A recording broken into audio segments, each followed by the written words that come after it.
नमस्तुते भक्तिर्भवती नैष्टिकी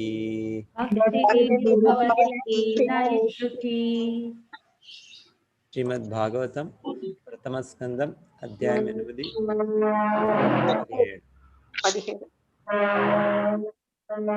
17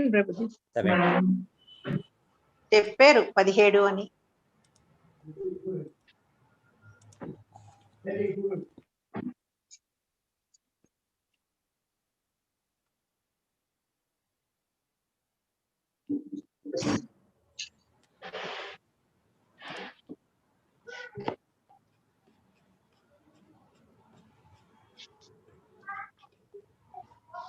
ब्रह्म तेजो विनिर्मुक्तैर्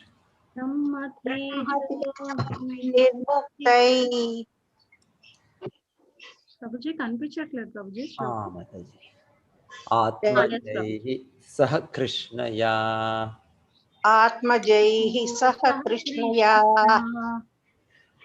ప్రయాణాభిముఖం కృష్ణం ప్రయాణాభిముఖం కృష్ణం ఇదం ఆహ పృతాసతి మిదం ఆహ పృథాసతి బ్రహ్మతేజః బ్రహ్మతేజః బ్రహ్మస్త్రపు తేజము నుండి బ్రహ్మాస్త్రపు తేజము నుండి వినిర్ముక్తైః వినిర్ముక్తైః రక్షింపబడి రక్షింపబడి ఆత్మజైః ఆత్మజైః పుత్రులను గూడి పుత్రులను గూడి సహ సహ సహ సహ సహా కృష్ణయా కృష్ణయా ద్రౌపది ద్రౌపది ప్రయాణమైన ప్రయాణమైన అభిముఖం దిక్కుగా అభిముఖం దిక్కుగా కృష్ణం శ్రీకృష్ణ భగవానునితో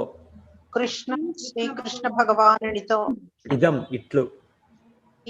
ఇట్లు ఆహ పలికెను ఆహ పలికెను పృథా కుంతీదేవి కుంతీదేవి సతీ భక్తురాలైన సతీ భక్తురాలైన ఆ విధముగా బ్రహ్మాస్త్ర తేజము నుండి రక్షింపబడిన పిమ్మట తన 5 పుత్రులను ద్రౌపదిని గూడి పరమ భక్తురాలైన కుంతీదేవి స్వీయ నగరమున కేగుటకు సిద్ధపడిన శ్రీకృష్ణునితో ఇట్లు పలికెను.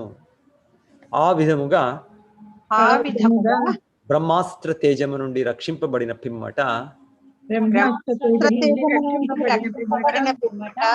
తన 5 పుత్రులను ద్రౌపదిని గూడి పరమ భక్తురాలైన కుంతీదేవి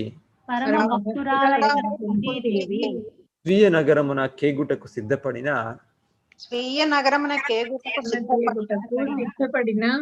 శ్రీకృష్ణునితో ఇట్లు పలికెను.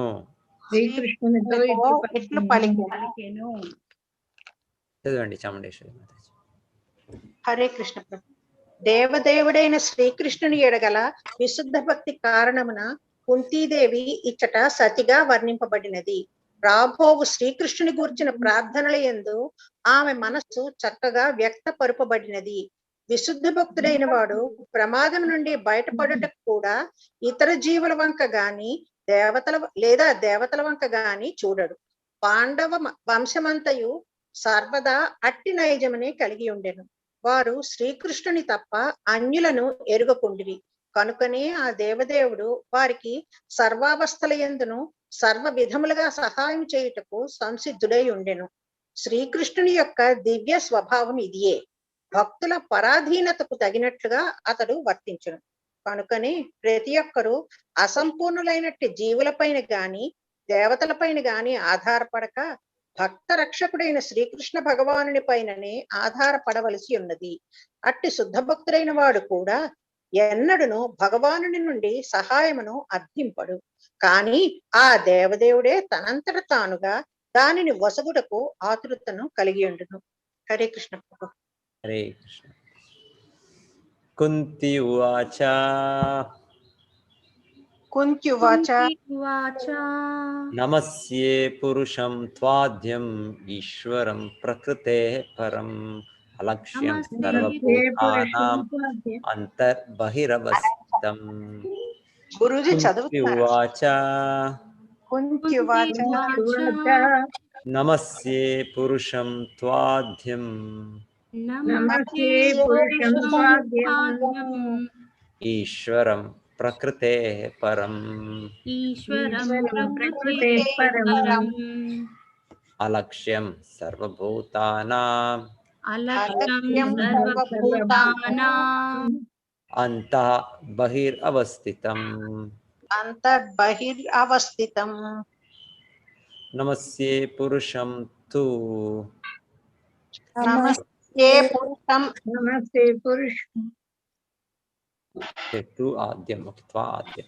ఎనీవే నమస్యే పురుషం త్వాద్యం నమస్యే పురుషం త్వాద్యం ఈశ్వరం ప్రకృతే పరం ఈశ్వరం ప్రకృతే పరం ఆలక్ష్యం సర్వభూతానాం అలక్ష్యం సర్వభూతానాం అంతర్బహిరవస్థితం. అంతర్బహిరవస్థితం. ఓకే, చదవండి, అందరు చదవండి. ఒక టైం ప్రభుపాదులు దీన్ని చదివేటప్పుడు త్వా అని అక్కడ నిలుపుతారు. నమస్తే పురుషం త్వా, తర్వాత ఆద్యం పురుషం ప్రకృతే పరం. ఎనీవే చదవండి. కుంత్యువాచ కుంత్యువాచ నమస్యే పురుషం త్వాద్యం నమస్తే పురుషం త్వాద్యం ఈశ్వరం ప్రకృతేః పరం ఈశ్వర ప్రకృతే పరం అలక్ష్యం సర్వభూతానాం అలక్ష్యం సర్వభూతానాం అంతర్బహిరవస్థితం. అంతర్బహిరవస్థితం. హరే కృష్ణ ప్రభు. హరే కృష్ణ.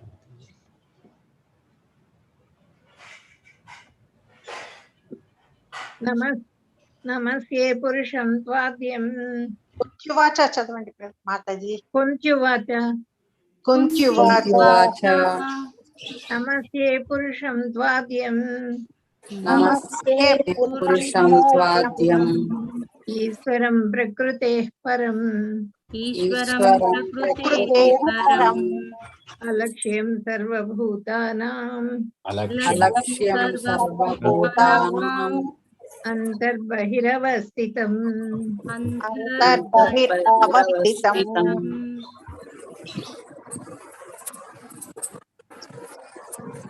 ప్రభుజీ ఒక్క సందేహం ప్రభుజీ, ఇప్పుడు మొత్తం మనం చదివేటప్పుడు కూడా ఇలా త్వాద్యం ఈశ్వరం అనే చదవాలా ప్రభుజీ, లేకపోతే త్వాద్యం ఈశ్వరం ప్రకృతి పరం అని ఫుల్ చదివేటప్పుడు అలా చదవచ్చా? మేము సాధారణ చదివేది ఇక్కడ నమస్తే పురుషం త్వాద్యం అనే చదివేది. తర్వాత ఒక వరుసగా చదివేటప్పుడు ఫుల్ చదవండి మీరు. వరుసగా చదివేది విడగొట్టే దానికి మాత్రమే ఈశ్వరము, మళ్ళానేమో అవును, మనం ఒక్కొక్క లైన్ త్వాద్యం అని చదివేది. పెట్టాలి. అవును, కానీ మనం నేర్చుకునేది. చదివేటప్పుడు మాత్రం నమస్తే పురుషం త్వాద్యం త్వాద్యం ఈశ్వరం ప్రకృతి పరం. అది కలిపి చదివితే ఈ త్వాద్యం ఈశ్వరం చెప్పియచ్చు, కలిపి కానీ చదివితే మనం కలిపి చదివేది ఆది కానీ మీశ్వరం అని వేరే మాట లేదు, మీశ్వరం అని వేరే మాట లేదు. అది ఆద్యం ఈశ్వరం అని చదవచ్చు కదా ప్రభుజీ, full అలా చదవచ్చు. చదవచ్చు. ఆద్యమీశ్వరం చదవచ్చు. యాక్చువల్లీ అది ఆద్యమీశ్వరం ఒక అర్థం, అది ఒక పదం, అది అర్థం. అది ఒక త్వా పదం వేరే, చదవచ్చు. ఆద్యమీశ్వరం వేరే. అది యాక్చువల్లీ ఎవరికన్నా చెప్పేటప్పుడు మాత్రం హాఫ్ చెప్పేటప్పుడు మనం ఇట్లా విడ తీసుకోవాలి. లేకుంటే ఆద్యమీశ్వరం ఒక పదంగా చెప్పాలి. ఇది సంధి అండి. ఆది ఈశ్వరుడు, ఆది అనేది అందరికి గ్రామర్ లో సంధి. ఆది ఆద్యం ఆది నియామకుడవు. కుంతి ఉవాచ కుంతీవాచ కుంతీదేవి పలికెను. కుంతీదేవి పలికెను నమస్తే నమస్తే నమస్కరింతును నమస్కరింతును పురుషం పురుషం పురుషం పరమ పురుషుడవైన పరమ పురుషుడమైన వా స్వాహా నీకు నీకు ఆద్యం ఆద్యం ఆది అయిన ఆది అయిన ఈశ్వరం ఈశ్వరం నియామకుడవు నియామకుడవు ప్రకృతే ప్రకృతే ప్రకృతికి ప్రకృతికి పరం పరం పరమైన వాడవు పరమైన వాడు అలక్ష్యం అలక్ష్యం అగోచరుడవు అగోచరుడు సర్వ సర్వ సర్వ సర్వ భూతానాం భూతానాం జీవుల జీవుల అంతః అంతః అంతరమందు అంతరమందు బహిః బహిః బాహ్యమునందు బాహ్యమునందు అవస్థితం అవస్థితం నిలిచి ఉన్నావు. నిలిచి ఉన్నావు. శ్రీమతి కుంతిదేవి పలికెను, ఓ కృష్ణ, ఆది పురుషుడవు, భౌతిక జగత్తు గుణములకు పరమైన వాడవు అగు నీకు వందనములను అర్పించుచున్నాను. సమస్తము యొక్క బాహ్యాంతరములందు నిలిచి ఉన్నను, నీవు సర్వులకు అగోచరుడవై ఉన్నావు. శ్రీమతి కుంతిదేవి పలికెను, కుంతీదేవి పలికెను, ఓ కృష్ణ, ఓ కృష్ణ, ఆది పురుషుడవు, ఆది పురుషుడవు, భౌతిక జగత్తు గుణములకు పరమైన వాడవు భౌతిక జగత్తు గుణములకు పరమైన వాడవు అగు నీకు వందనములను అర్పించుచున్నాను. అగు నీకు నీకు వందనములను వందనములను అర్పించుచున్నాను. సమస్తము యొక్క బాహ్యాంతరములందు నిలిచి ఉన్నను, సమస్తము యొక్క బాహ్యాంతరములందు నిలిచి ఉన్నందున నీవు సర్వులకు అగోచరుడవై ఉన్నావు. నీవు సర్వులకు అగోచరుడవై ఉన్నావు. హరే కృష్ణ. భాష్యము వాణిమత చదువుతారా? చదువుతాను ప్రభు. తన మేనలునిగా పాత్ర పోషణము గావించుతున్నను శ్రీకృష్ణుడు వాస్తవమునకు ఆది పురుషుడని కుంతీదేవి నిక్కముగా ఎరిగి ఉండెను. లేనితో అంతటి జ్ఞానవంతురాలైన స్త్రీ తన మేనలునికి నమస్కరించటువంటి తప్పిదము చేసి ఉండేది కాదు. కనుకనే ఆమె అతనిని ప్రకృతికి పరమైనట్టు ఆది పురుషునిగా సంబోధించినది. జీవులు కూడా దివ్యులే అయినను వారు ఆది గాని అచ్యుతులు గాని కారు. భౌతిక ప్రకృతి యొక్క బంధముల కారణముగా జీవులు పతనము చెందు అవకాశం గలదు. కానీ భగవానుడు మాత్రము ఎన్నడూను పతనమునందడు. కనుకనే వేదములందు అతడు జీవులలో ప్రధానునిగా వర్ణింపబడినాడు. తిరిగి అతడు నియామకుడై నిత్యోత్యానాం చేతనానం తిరిగి అతడు నియామకుడైన ఈశ్వరునిగాను సంబోధింపబడినాడు. చంద్రుడు, సూర్యుడు వంటి దేవతలు లేదా ఇతర జీవులు కూడా కొంత పరిధి వరకు ఈశ్వరులే అయినను వారెవ్వరును పరమ నియామకులు మాత్రము కాజాలరు. కనుకనే శ్రీకృష్ణుడు పరమేశ్వరునిగా లేక పరమాత్మనిగా తెలియబడినాడు. అతడు బాహ్యాంతరములు రెండింటి యందును నిలిచి ఉండును. మేనల్ల నిరూపమున శ్రీ కుంతీదేవి ఎదుట నిలుచుటయే గాక ఆమె అంతరమందును మరియు సర్వజీవుల అంతరమందును అతడు స్థితిని కలిగి ఉన్నాడు. కనుకనే భగవద్గీత యందు 15.15 శ్లోకంలో శ్రీకృష్ణ భగవానుడు, నేను సర్వుల హృదయమునందును విరాజమానుడనై ఉన్నాను. నా వలననే స్మృతి, జ్ఞానము, మరుపు మొదలగునవి కలుగుతున్నవి. వేదములను రచించిన వాడను నేనే, కనుక వేదముల ద్వారా తెలియదగిన వాడను నేనే, వేదాంతమును బోధించు ఆచార్యుడను నేనే అని పలికి ఉన్నాడు. ఈ విధముగా శ్రీకృష్ణుడు సర్వజీవుల అంతర్బాహ్యములందు నిలిచి ఉన్నను అగోచరుడని కుంతీదేవి స్థిరపరుచుతున్నది. అనగా సామాన్య మానవునకు అతడు చిక్కు ప్రశ్న వంటి వాడు. తన ఎదుట నిలుచుటయేగాక అశ్వత్థామ యొక్క బ్రహ్మాస్త్ర బారి నుండి ఉత్తర గర్భమును రక్షించుటకై శ్రీకృష్ణ భగవానుడు ఆమె గర్భమునందును ప్రవేశించనని కుంతీదేవి అనుభవపూర్వకముగా తెలుసుకొనగలిగాను. అంతటా ఆమె శ్రీకృష్ణుడు సర్వవ్యాప్యా లేక ఒకే స్థానమునందు నిలిచియుండువాడా అనిడి సంభ్రమమునకు గురి అయ్యను. వాస్తవమునకు అతడు రెండును అయి ఉన్నాడు. కానీ శరణాగతులు కాని వారికి అతడు తనను తాను వ్యక్తపరుచుకొనడు. ఇట్టి ప్రతిబంధకమైన తెరయే భగవానుని మాయాశక్తిగా పిలువబడుతున్నది.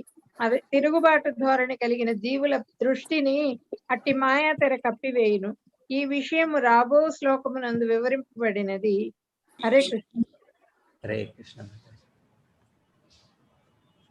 ఓం అజ్ఞానతిమిరాంధస్య జ్ఞానాంజనశలాకయా చక్షురున్మిలితం యేన తస్మై శ్రీ గురవే నమః. నమో ఓం విష్ణుపాదాయ కృష్ణపృష్ఠాయ భూతలే శ్రీమతే భక్తి వేదాంత స్వామినితి నామినే. నమస్తే సారస్వతే దేవే గౌరవాణి ప్రచారిణే నిర్విశేష శూన్యవాది పాశ్చాత్య దేశతారిణే. జయ శ్రీ కృష్ణ చైతన్య ప్రభో నిత్యానంద శ్రీ అద్వైత గదాధర శ్రీవాసాది గౌరభక్త వృంద. హరే కృష్ణ కృష్ణ కృష్ణ హరే హరే హరే రామ రామ రామ హరే హరే. భగవంతుడు శ్రీకృష్ణుడు ఎలా రక్షించారు సో అని వీళ్ళు పాండవ వాళ్ళకి కుంతీదేవి గొప్ప భక్తరాలు. సో వాళ్ళకి ప్రతి ఒక్కటి భగవంతుడా గురించి తెలుసు వాళ్ళు. సో వాళ్ళు చెప్తుండేది అది ఇక్కడ ఇంకొక మాట దాని మొదట ఇక్కడ కుంతీదేవికి సతి అని చెప్తున్నారు. సతి అంటే వాళ్ళు కృష్ణునికే సంపూర్ణంగా వాళ్ళు నమ్మి వాళ్ళు ఆశ్రయించారు. సో ఇది భక్తుల ఒక దివ్య గుణం. సో భక్తులు ఎప్పుడు కూడా భగవంతునే శ్రీకృష్ణునే ఆశ్రయించుతారు. మేము వింటాం యావది గజేంద్ర మోక్ష ఆ స్థితి ఆ చరిత్ర విన్నప్పుడు చెప్తారు. గజేంద్రుడు అది ఆ ముసలు వాళ్ళని కాళ్ళని పెట్టి వాళ్ళని పదించే ప్రయత్నించేటప్పుడు చాలా దగ్గరే చాలా దేవతలు కూడా ఉన్నారు. అంటే ఇది జరిగింది ఈ ఇన్సిడెంట్స్ సన్నివేశము దేవతా లోకాల్లో. సో అక్కడ అందరూ కూడా వాళ్ళకి వినపడిస్తుండే చూస్తున్నారు వాళ్ళు కూడా ఈ రకంగా ఒక కష్టంలో ఈ ఒక ఏరిగా ఉంది అని. అయితే చెప్తారో తర్వాత వాళ్ళు ప్రార్థించింది కేవలం కృష్ణునికి, దేవాది దేవుడు. వాళ్ళ ప్రార్థనలో పరమ ఈశ్వరుడైన శ్రీకృష్ణునికి నేరంగా వాళ్ళు ఉద్దేశించి వాళ్ళు ప్రార్థించారు. సో ఆ కారణంగా ఆ దేవతలో వాళ్ళు మాకు వీళ్ళు సహాయం కోరతలేదు కదా అని వాళ్ళు రాలేదంట. వాళ్ళు రావాలండే ఒక రకంగా చూస్తే ఏంటంటే ఇది ఇదే అంత ఒక నొప్పితో అంత దీంతో వాళ్ళేమో ఇది ప్రకృతి నియమము అలాగో ఏమో ఆలోచించేమో ఆ దేవతలు వాళ్ళకి రక్షించేదానికి వాళ్ళకి సహాయానికి రాలే వాళ్ళు.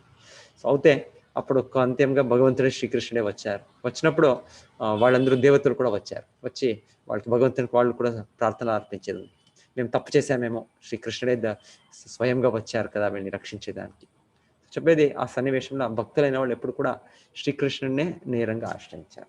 సో దేవతలు వాళ్ళకి మర్యాదలు ఉంది అయితే వాళ్ళని ఆశ్రయించే అవసరం లేదు. సో భగవద్గీతలో కృష్ణుడు సర్వధర్మాన్ పరిత్యజ్య మాం ఏకం శరణం వ్రజ అహం త్వాం సర్వ పాపేభ్యో మోక్షయిష్యామి మా శుచ అని కృష్ణుడు చెప్పినట్లు సో భక్తులు కూడా అదేని ఆచరించాలి. సో గొప్ప భక్తులు అదే చేస్తారు. ధ్రువ మహారాజు చరిత్రలో కూడా చెప్పేది వాళ్ళ తల్లి సరైన మార్గదర్శనం ధ్రువ మహారాజుకి ఇచ్చింది. నువ్వు వెళ్ళు విష్ణువును ఆశ్రయించు. సో ఆ రకంగా కేవలం శ్రీకృష్ణునే మేము ఆశ్రయించాలి. సో ఇది శుద్ధ భక్తుల లక్షణాలు. ఇది భాగవతం ముందు కూడా మాకు చెప్పేది అకామ సర్వకామోవా మోక్షకామ ఉదారధి తీవ్రేణ భక్తి యోగేన యజేత పురుషం పరం. ఈ పరమ పురుషుడు శ్రీకృష్ణునే ఆశ్రయించాలి. సో వేరే ఇంకెవరిని ఆశ్రయించే అవసరం లేదు అని మేము స్పష్టంగా తెలుసుకున్నాను. సో భగవంతుడు చెప్తుండేది ఇక్కడ పాండవులు ఆ రకంగా వాళ్ళు సంపూర్ణ 100కి 100 100కి 100% వాళ్ళు సంపూర్ణ భగవంతుని వాళ్ళు ఆశ్రయించారు. సో కృష్ణుడు కూడా ఎప్పుడు వాళ్ళని దానికి రక్షిస్తుంటారు. శుద్ధ భక్తులైన వాళ్ళు సామాన్యంగా ఏమి కోరరు భగవంతునికి. అయితే కూడా ఏమైనా కోరుతున్న వాళ్ళు శ్రీకృష్ణునే వాళ్ళు కోరుతారు. సో ఇది భగవంతుడు తన భక్తులకి ఉండే ఆత్మీయ భావం అని ఇక్కడ మరలా చెప్తుండేది. శ్రీకృష్ణుని యొక్క దివ్య స్వభావం ఇదియే. భక్తుల పరాధీనతకు తగినట్లుగా అతడు వర్తించును. కనుకనే ప్రతి ఒక్కరూ అసంపూర్ణులైనట్టి జీవులపైన కానీ దేవతలపైన కానీ ఆధారపడక భక్త రక్షకుడైన శ్రీకృష్ణ భగవాని పైననే పడివలసి ఉన్నది. అట్టి శుద్ధ భక్తుడైన వాడు కూడా ఎన్నడను భగవాను నుండి సాయమును అర్థించడు. కానీ ఆ దేవదేవుడే తనంతట తానుగా దానిని ఒసగుటకు ఆతురతను కలిగి ఉండను. అనన్యాశ్చింతయంతో మాం ఏ జనా పరిభాసతే తేషాం నిత్యాభియుక్తానాం యోగక్షేమం వహామ్యహం. సో కృష్ణుడు చెప్పేది ఎవరో నన్ను ఇంకొక విషయం లేక నన్ను స్మరించుతారు, నా భక్తి కార్యాలు వాళ్ళు చేస్తారు. సో వాళ్ళకి నేనే వాళ్ళని ఏది ఉంది రక్షిస్తాను, ఏది లేకుండేది నేను ఇస్తాను అని భగవంతుడు మాకు గీతలా చెప్పారు. సో ఇప్పుడు కుంతీదేవి స్తుతి. సో ఈ కుంతీదేవి స్తుతి వాళ్ళు కుంతీదేవి కృష్ణుడ మేన అల్లాడు, కృష్ణ మేన అల్లాడు ద్రౌపదికి, మేన అత్త. సో బట్ స్టిల్ కుంతిదేవికి తెలుసు శ్రీకృష్ణుడు సామాన్య వ్యక్తి కాదు, సాక్షాత్ దేవాది దేవుడు అని తెలుసు వాళ్ళు. సో దానికి వాళ్ళు ప్రార్థిస్తుండే కృష్ణునికి. సో నువ్వు ఆది పురుష, అందరికీ మూలము నువ్వు. ఈశ్వరం ప్రకృతి, ఈ ప్రకృతి త్రిగుణాలు సత్వ రజస్తమస్సు దీనికి కూడా అతీతుడు నువ్వు. స్వామిక నువ్వు సర్వ జీవుల హృదయంలో పరమాత్ముడుగా ఉన్నావు. అయితే నువ్వు అలక్ష్యం, కనపడు. కృష్ణుడు ఉన్నారు, చాలా దగ్గరగా ఉన్నారు, అయితే కనిపిస్తారు. అయితే భగవంతుడు ఒక కార్యకలాపాల ద్వారా మనం భగవంతుడు పరమాత్మ స్వరూపంని కొంచెం తెలుసుకోవచ్చు. సర్వస్య చాహం హృది సన్నివిష్ట మత్త స్మృతిర్గానం అపోవనం చెప్పేది మనకు ఆ మతి మరపు ఒక్కొక్క వచ్చేదో, మనకి ఒక బుద్ధి జ్ఞానం వచ్చేదో మనకి, దీని ద్వారా ఏదో ఒక వ్యక్తి మా సహితమే మా దగ్గరే ఉన్నారు అని మాకు తెలుస్తుంది. అంటే ఏదైనా ఒక మనకి సలహా ఎవరైనా సలహాకి ఒక పరిష్కారం ఇవ్వాలి అంటే ఇంకొక వ్యక్తి అవ్వాలి. ఒక వ్యక్తి కాక ఒకటి కేవలం ఒక జడ వస్తువు ఇచ్చి ఒక మనకి ఒక ఐడియా, ఒక పరిష్కారము, ఒక బుద్ధి దొరకదు. సో ఇది ఎలా మనకి వస్తుంది, ఎక్కడి నుంచి వస్తుంది మనకి? ఒక ప్రతి సమయానికి ప్రతి సెకండ్ కూడా ఒక మార్గదర్శనము, ఒక ఈ రకంగా చేయాలి, ఈ రకంగా చేయరాదు అనేది ఇంకొక వ్యక్తినే ఉండాలి. అది చెప్తారు. అది శ్రీకృష్ణుడు పరమాత్మ స్వరూపం ఉనికి ఒక సాక్షి మాకు. సో ఇది పరమాత్ముడు మనకి కనపడు, అయితే తన కార్యకలాపాల నుంచి మాకు తెలుస్తుంది, ఎస్ పరమాత్ముడు మా సహితమే ఉన్నాడు. సో అవుతేనో అలక్ష్యం, అంత దగ్గరగా ఉంటేనో భగవంతుడు అలక్ష్యం కనపడు. అలక్ష్యం సర్వభూత మయా తతమిదం సర్వం జగద్ అవ్యక్తమూర్తిన. సో కృష్ణుడు చెప్పేది, నేను అన్ని వైపు ఉన్నాను, అన్నీ కూడా నాలోగానే ఉంది, అయితే అవ్యక్తం, నేను అవ్యక్తమూర్తిన నేనున్నాను, నేను వ్యక్తంగా లేదు, నేను కనపడను. సో పరమాత్మ ఇది స్వరూపము, ఇది శుద్ధ భక్తులకు కనిపిస్తుంది. వారు సంపూర్ణంగా భౌతిక ప్రకృతి గుణాల నుంచి వాళ్ళు ముక్తి అయ్యారు. లేకుంటే సామాన్యంగా మనకందరికీ భగవంతుడు అలక్ష్యం, అవ్యక్తం. భగవంతుడు అలక్ష్యం సర్వభూతానం అంతర్బహిరవస్థం, అందరిలోగాను ఉన్నారు, అందరు బయటను ఉన్నారు. భగవంతుడు లేక ఏది అస్తిత్వమే లేదు.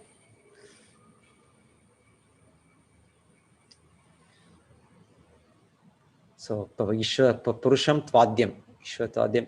సో భగవంతుడు పురుష, ఒక వ్యక్తి. సో అని మరలా ఇక్కడ స్పష్టంగా కుంతీదేవి చెప్తుండేది, ఏమో ఒక నిరాకార స్వరూపము.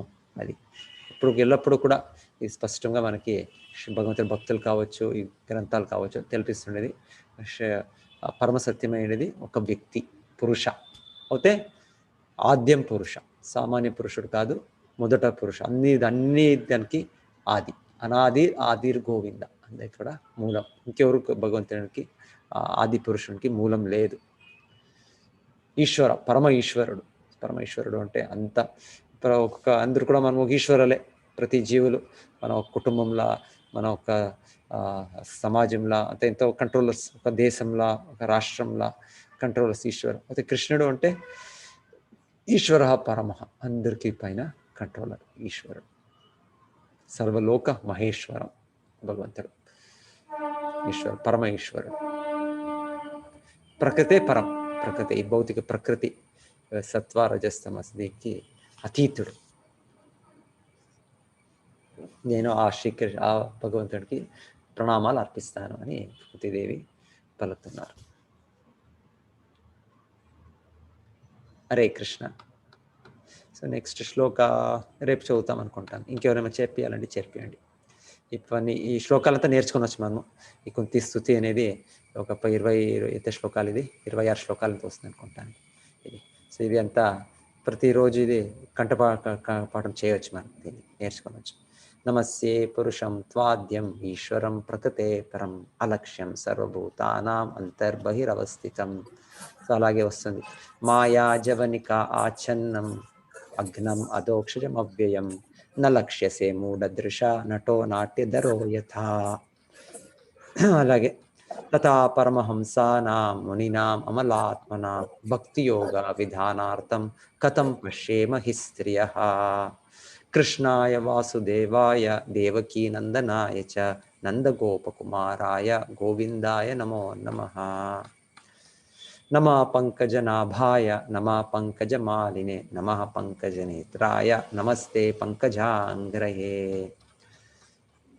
यथा ऋषिकेश खलेन देवकी कंसेन रुद्धाति चिरं शुचार्पिता विमोचिताहं सहात्मजा विभो त्वयैव नातेन मुहुर्विपद्गणात्। विशान्महाग्ने पुरुषाद दर्शनात् असत्सभाय वनवास कृच्छ्रतः मृधे मृधे अनेक महारथास्त्रतो द्रोण्यस्त्रतश्चास्म हरेरभिरक्षिता। विपद संतुता शश्वत तत्र तत्र जगद्गुरो भवतो दर्शनं यत् स्यात् अपुनर्भवदर्शनम्। जन्मैश्वर्या श्रुता श्रीभिर्येधमाना मदः पुमान् नैवार्हति अभिदातुं वै त्वाम् अकिञ्चन गोचरम्। नमो अकिञ्चन वित्ताय निवृत्तगुणवृत्तये आत्मा रामाय शान्ताय कैवल्यपतये नमः। मन्ये त्वां कालमीशानम् अनादिनिधनं विभुं समं चरन्तं सर्वत्र भूतानां यन्मितः कलिः। न वेद कश्चित् भगवच्चिकीर्षितं तवेहमानस्य नृणां विडम्बनं न यस्य कश्चित् दयितो अस्ति कर्हिचित् द्वेष्यश्च यस्मिन् विषमा मतिर्नृणाम्। जन्म कर्म च विश्वात्मन् अजस्या अकर्तुरात्मनः तिर्यन् ऋषिषु यादसु तपस् तद् अत्यंत विडम्बनम्। गोप्याददे त्वयि कृतागसि धाम तावत् याते दशाश्रुत कलिलाञ्जन सम्भ्रमाक्षं वक्त्रं निनीय भयभावनया स्थितस्य सा मां विमोहयति भीरपि यत् बिभेति। केचिदाहुरजं जातं पुण्यश्लोकस्य कीर्तये यदो प्रियन् अन्ववाये मलयस्येव चन्दनम्। अपरे वसुदेवस्य देवक्यां याचितो अभ्यगात् अजस्त्वमस्य क्षेमाय वधाय च सुरद्विषा। भारावतारणया अन्ये भुवो नाव इवो ददौ सीदन्त्या भूरि भारेण जातो ह्यर् आत्मभुवार्तितः। भवे अस्मिन् क्लिश्यमानानाम् अविद्या काम कर्मभिः श्रवण स्मरणार्हाणि करिष्यन्निति केचन। शृण्वन्ति गायन्ति गृह्णन्ति अभीक्ष्णशः स्मरन्ति नन्दन्ति तवेहितं जना तयेव पश्यन्ति अचिरेण तावकं भवप्रवाहो परमं पदाम्बुजम्।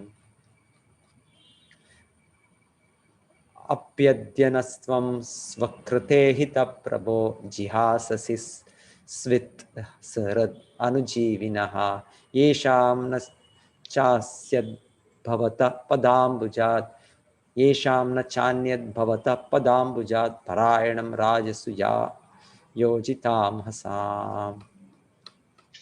28 శ్లోకాలు అనుకుంటాను ఇది టోటల్. కేవయం నామ రూపాభ్యాం యదుభి సహ పాండవాః భవతో దర్శనం యర్హి ఋషికాణాం ఇవేషితుః నేయం శోభిష్యతే తత్ర యతే ధానిం గదాధర త్వత్పదైరంకితా భాతి స్వలక్షణ విలక్షితైః ఇమే జనపదా స్పృద్ధా స్తుపక్వౌషధిభిరుదః वनाद्रि नद्युद्दन्वन्तो ह्येदन्ते तव वीक्षितैः। अत विश्वेश विश्वात्मन् विश्वमूर्ते स्वकेषु मे स्नेहपाशम् इमं चिन्धि दृढं पाण्डुषु वृष्णुषु। त्वयि मे अनन्यविषया मतिर्मधुपते असकृत् रतिम् उद्वहता दग्धा गङ्गे वौगम् उदन्वती।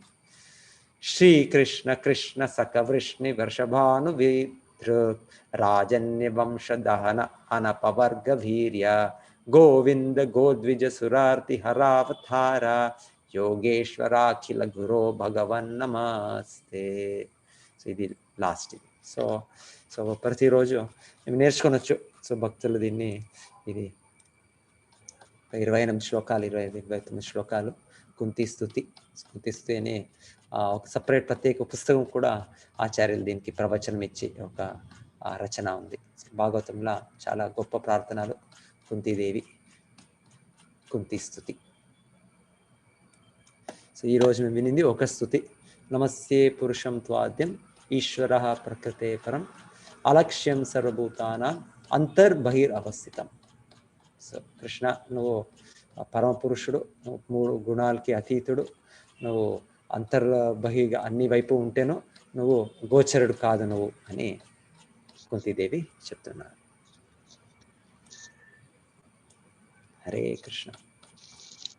హరే కృష్ణ అందరి భక్తులకి. హరే కృష్ణ. ఏమైనా హరే చెప్పేసారా? కృష్ణ ప్రభు. కృష్ణ హరే ప్రభుజీ. కృష్ణ. ప్రభుజీ 18 to 28 శ్లోకాస్ ప్రభుజీ, అంటే 18 నుంచి 28 శ్లోకాస్. 28, 25, 18 నుంచి 26 అది 43. 26 అని 26 శ్లోకాస్ సారీ అలా ఉంటాయి.